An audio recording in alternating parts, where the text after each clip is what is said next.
जय राधे जय श्रीकृष्ण। आज आमरा श्रवण करब पराशर गीता। राजा जनक के पराशर मुनि जे उपदेश दिएছিলেন তাই पराशर गीता नामे परिचित। এই पराशर गीताয় যে কর্মফলবাদের কথা বলা হয়েছে সে সম্পর্কে আলোচনা করব। পরাশর মুনি বললেন, রাজন, ধর্মের আচরণই ইহলোকে ও পরলোকে কল্যাণকর হয়। ধর্মের শরণাগত মানুষই স্বর্গলোকে সম্মানিত হয়। সকল আশ্রমে স্থিত মানুষ নিজ নিজ ধর্মে আস্থা রেখে স্বকর্মের অনুষ্ঠান করে থাকেন। সংসারে জীবিকা নির্বাহের জন্য 4 প্রকার জীবিকার বিধান আছে। ব্রাহ্মণদের জন্য দান গ্রহণ, ক্ষত্রিয়ের জন্য কর গ্রহণ, বৈশ্যদের জন্য কৃষি কর্ম এবং শূদ্রদের জন্য সেবা। মানুষ যে বর্ণে জন্মগ্রহণ করে সেই অনুযায়ী জীবিকাও সে প্রাপ্ত হয়। যে ব্যক্তি পূর্বজন্মে শুভকর্মের অনুষ্ঠান করেনি সে সুখ পায় না। দেহত্যাগের পর মানুষ পুণ্যকর্মের সুখই প্রাপ্ত হয়। আগের জন্মে যে কর্ম করা হয়নি তার ফল পাওয়া যায় না। এই কথাই সর্বদা মনে রাখো যে মন, বাক্য, চক্ষু ও হস্তের দ্বারা করা 4 প্রকারের কর্মই পরের জন্মে ফলের প্রাপ্তি করায়। লোকযাত্রা নির্বাহ এবং মনের শান্তির জন্য বৈদিক শ্লোকগুলিকে প্রমাণ বলে মানা হয়। মানুষ চক্ষু, মন, বাক্য ও ক্রিয়ার দ্বারা 4 প্রকারের কর্ম করে থাকে। তার মধ্যে যে যেমন কর্ম করে সে তেমনই ফল পায়। কর্মের ফলরূপে কখনো সুখ, কখনো দুঃখ এবং কখনো দুইই প্রাপ্ত হয়।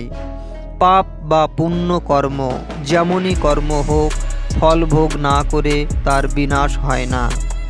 মানুষ যতক্ষণ পাপের ফলস্বরূপ দুঃখ ভোগ থেকে মুক্ত না হয় ততক্ষণ তার পুণ্য অক্ষয় হয়ে থাকে। পাপজনিত দুঃখের সমাপ্তি হলে জীব তার পুণ্য কর্মের ফল ভোগ করতে শুরু করে। পুণ্য ফল ভোগ সমাপ্ত হলে আবার পাপের ফল ভোগ শুরু হয়। ইন্দ্রিয় সংযম, ক্ষমা, ধৈর্য, তেজ, সন্তোষ, সত্য ভাষণ, লজ্জা, অহিংসা, দুর্ব্যসনের অভাব এবং দক্ষতা এই সবই গুণ সুখ প্রদানকারী। মানুষের আজীবন পাপ বা পুণ্যে আসক্ত না হয়ে নিজের মনকে পরমাত্মার ধ্যানে নিবিষ্ট করার চেষ্টা করা উচিত।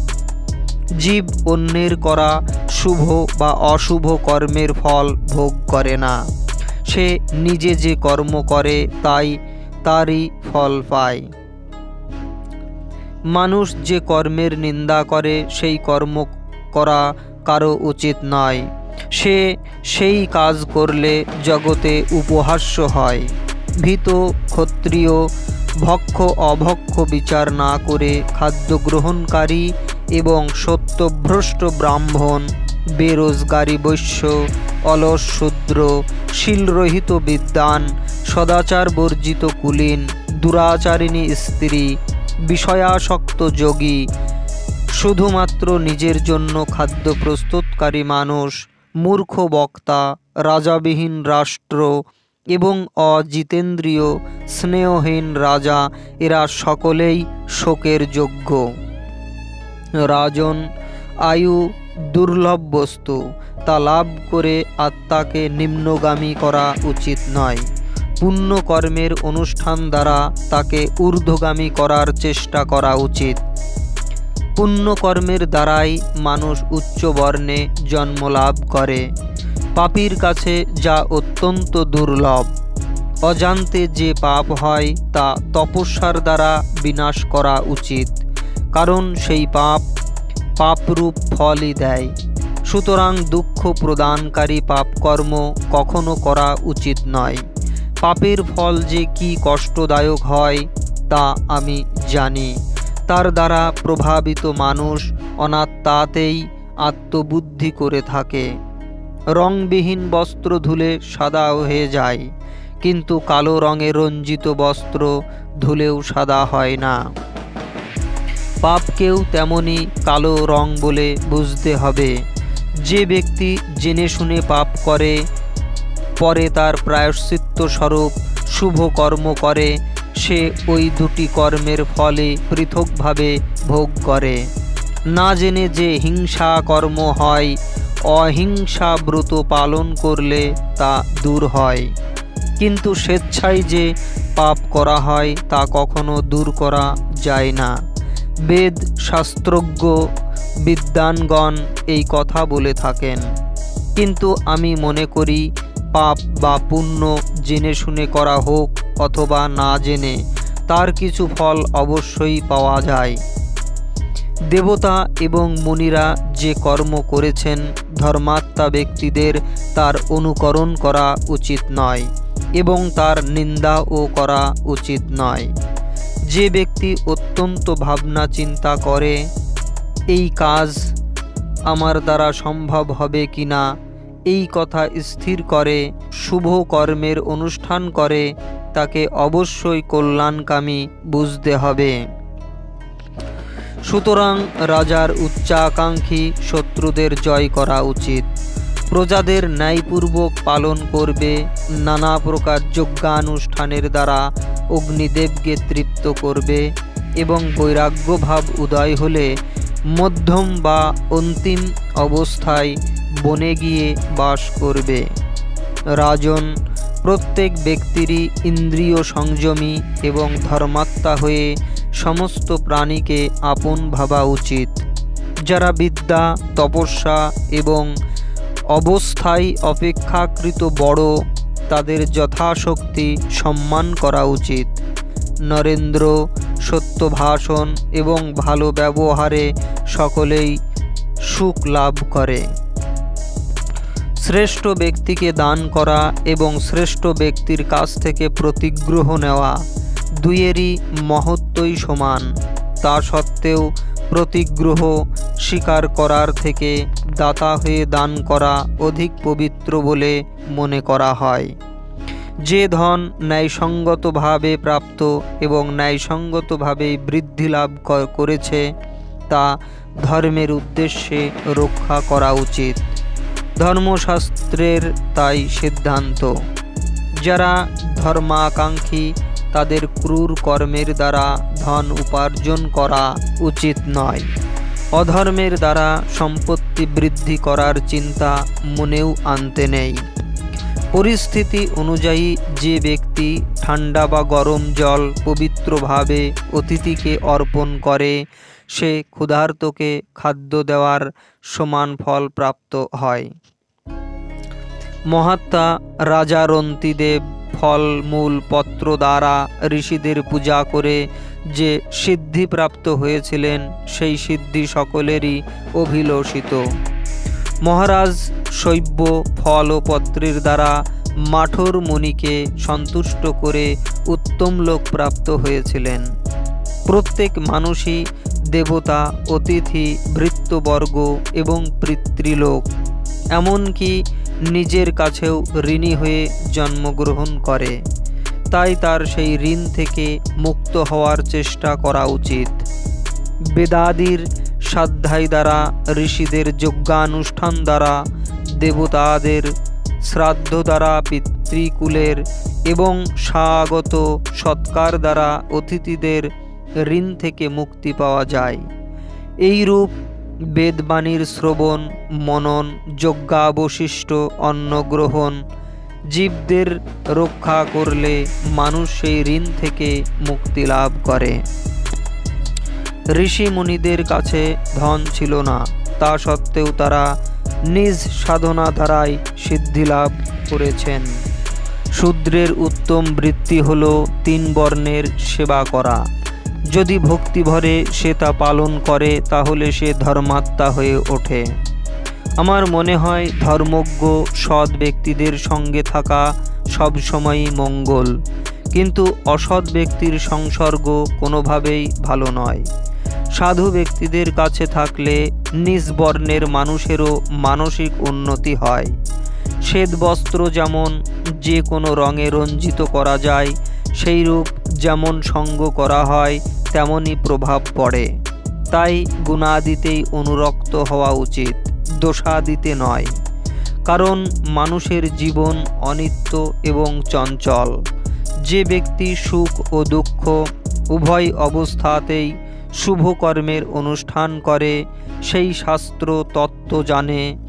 ধর্মের বিপরীত কর্ম যদি অধিক লাভদায়ক হয়, তবুও বুদ্ধিমান ব্যক্তির সেই কর্ম করা উচিত নয়, কারণ তাতে কখনো মঙ্গল হয় না। যে রাজা অপরের হাজার হাজার গাভী অপহরণ করে দান করে এবং প্রজাদের রক্ষা করে না, সে নামেই দাতা, দানের কোনো ফলই সে পায় না। সেই রাজা প্রকৃতপক্ষে লুণ্ঠনকারী রাজা নয়। যে রাজা ব্রাহ্মণদের সেবা ও দক্ষিণা প্রদান করার পর নিজ সামর্থ্য অনুযায়ী দান করে, তার উত্তম ফল লাভ হয়। নিজে ব্রাহ্মণের কাছে গিয়ে তাকে সন্তুষ্ট করে যে দান করা হয়, তাকে সর্বোত্তম বলে মানা হয়। চাওয়ার পরে যে দান করা হয়, বিদ্বানেরা তাকে মধ্যম দান বলেন। এবং অবহেলা ও অশ্রদ্ধার সঙ্গে যা কিছু দেওয়া হয়, সত্যবাদী মণিগণ সেই দানকে অধম বলে থাকেন। মানুষ সংসার সমুদ্রে নিমজ্জিত থাকে নানা উপায়ের দ্বারা, তার সর্বদা এর থেকে মুক্তির চেষ্টা করতে হয়। অত্যন্ত কঠিন হলেও এই বন্ধন থেকে মুক্তি পাওয়ার চেষ্টা করা উচিত। ব্রাহ্মণ ইন্দ্রিয় সংযম দ্বারা, ক্ষত্রিয় যুদ্ধ জয়ের সাহায্যে, বৈশ্য অর্থ দ্বারা এবং শূদ্র সেবার সাহায্যে প্রতিষ্ঠা লাভ করে থাকে। তাই আমি শাস্ত্রানুসারে যথাযথ চিন্তা করে বলছি, মানুষের অবশ্যই সিদ্ধি লাভ করা উচিত। হিংসাত্মক কর্ম ত্যাগ করা কর্তব্য। বুদ্ধিমান ব্যক্তি ধর্ম করার জন্য ন্যায় পরিত্যাগ করে পাপাশ্রিত পথে যেন অর্থ সংগ্রহ না করে, কারণ তাতে তার কল্যাণ হয় না। রাজন, তুমিও এইভাবে জিতেন্দ্রীয় ক্ষত্রিয় হয়ে বন্ধু বান্ধবদের সঙ্গে বন্ধুত্বপূর্ণ ব্যবহার বজায় রেখে প্রজা, ভৃত্য এবং পুত্রদের স্বধর্ম অনুসারে পালন করো। গৃহস্থ আশ্রমের মানুষের গোধন, কৃষিকার্য, ধনদৌলত, স্ত্রী, পুত্র এবং ভৃত্যের সঙ্গে সম্পর্ক হয় এবং এইভাবে প্রবৃত্তি মার্গে থেকে সে প্রতিদিন এগুলির সংস্পর্শে আসে। কিন্তু এগুলির অনিত্যতা না জানায় তার মনে মায়া, মমতা, রাগ, আসক্তি ও দেশ প্রভৃতি বৃদ্ধি পেতে থাকে। এসবের বশীভূত হয়ে মানুষ যখন বস্তুতে আসক্ত হয়, তখন মোহের কন্যা রতি এসে তাকে বশীভূত করে ফেলে। রতির উপাসনাকারী ভোগী ব্যক্তিকেই সকলে কৃতার্থ বলে মনে করে এবং রতির দ্বারা যে বিষয় সুখ লাভ করা যায়, অন্য কোনো সুখকে সে তার থেকে বড় বলে মনে করে না।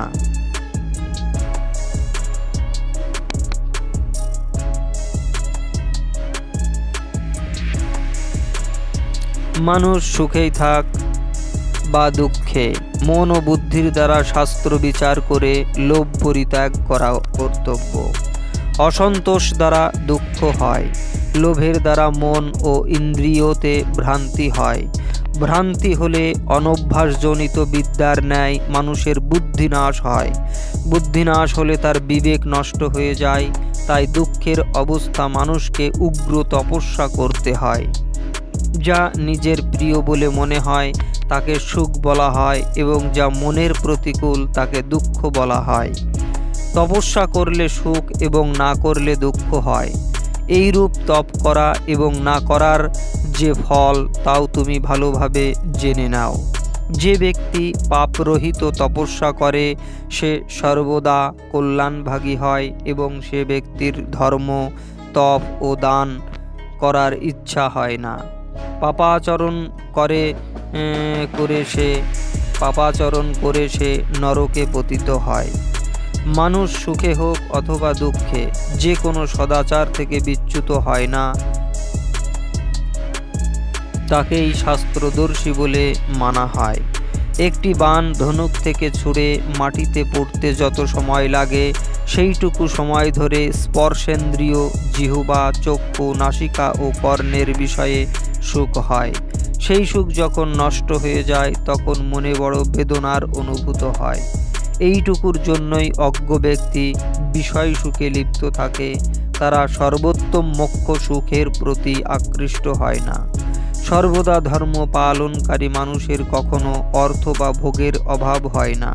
সুতরাং গৃহস্থ ব্যক্তির বিনা দ্বন্দ্বে প্রাপ্ত বিষয়ই ভোগ করা উচিত। আমার বিচারে স্বধর্মযুক্ত উপার্জনের জন্যই চেষ্টা করা উচিত। উত্তম কুলে জাত, সম্মানিত এবং শাস্ত্রজ্ঞ ব্যক্তিদের এবং অক্ষমতার জন্য ধর্মকর্মরহিত এবং আত্মতত্ত্ব অনভিজ্ঞ ব্যক্তিদেরও লৌকিক কর্ম যখন নষ্ট হয়ে যায়, তখন তপস্যা ব্যতীত এমন কোনো কর্ম নেই যা তাদের অক্ষয় ফল প্রদান করতে পারে। গৃহস্থদের সর্বদা নিজ কর্তব্যে স্থির থেকে স্বধর্ম পালন করে কুশলতাপূর্বক যজ্ঞ, শ্রাদ্ধ ইত্যাদি কর্ম করা উচিত। সমস্ত নদ নদী যেমন সমুদ্রে গিয়ে মিলিত হয়, তেমনি সমস্ত আশ্রমবাসী গৃহস্থদের সহায়তাতেই জীবন ধারণ করে। জয় রাধে।